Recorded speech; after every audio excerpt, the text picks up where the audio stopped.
Never seen an inflatable take shape before? Think it will be a tedious, time-consuming process? Nothing could be further from the truth. In fact, you can set up and inflate your balloon in under 5 minutes.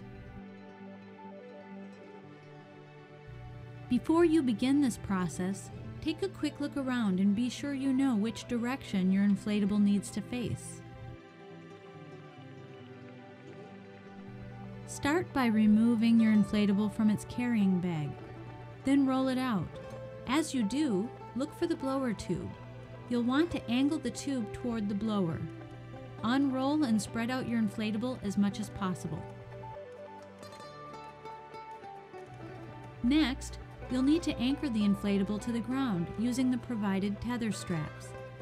Landmark Creations inflatables come with tethers already attached. But pay close attention so you'll be prepared in case a strap ever needs replacing. Simply thread the doubled end of the strap through the D-ring on the inflatable. Then pull the remainder of the tether through the loop. Do this for each D-ring on your inflatable. In order for your inflatable to rise, it needs to be filled with air. The blower unit that came with your balloon is meant for this task. Slip the blower tube over the end of the external blower. Align the zipper, zip it closed, then flatten the Velcro flap. Plug in the blower and you're all set. In addition to top tether straps, your Landmark inflatable comes with bottom tethers that also need to be connected to ground stakes. In our demonstration, the ground stakes are already in place.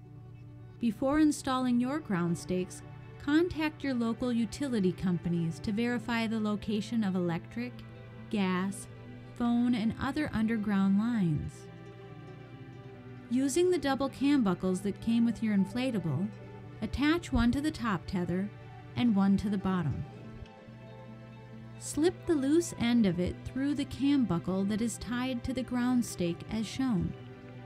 Pull it tight, then attach the top tether strap using the second cam buckle.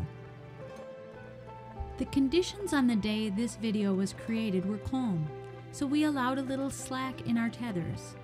If the wind exceeds 5 miles per hour, you'll want your straps to be tight enough to prevent the inflatable from flailing, which is very dangerous.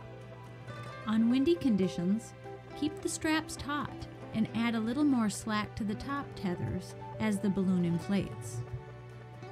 Make sure your inflatable is zipped shut and that the 4 sets of tether straps make an X outside the inflatable.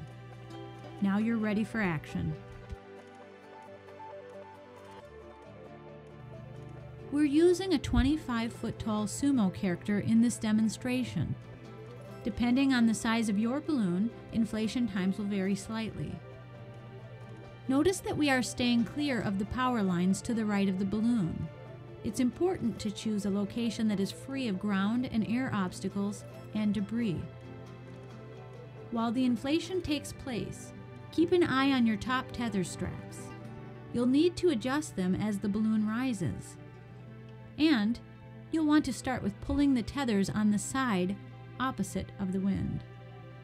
Depending on how your inflatable is positioned, this may not be the tethers behind your balloon. Once your inflatable is filled with air, pull the top tethers to straighten it up. Then use the windward tether straps to make any other minor adjustments you need. That's it. Your inflatable is all set for whatever marketing project you have in mind.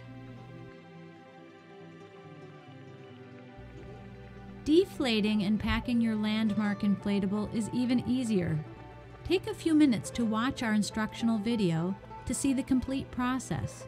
It can be found on our site at www.landmarkcreations.com.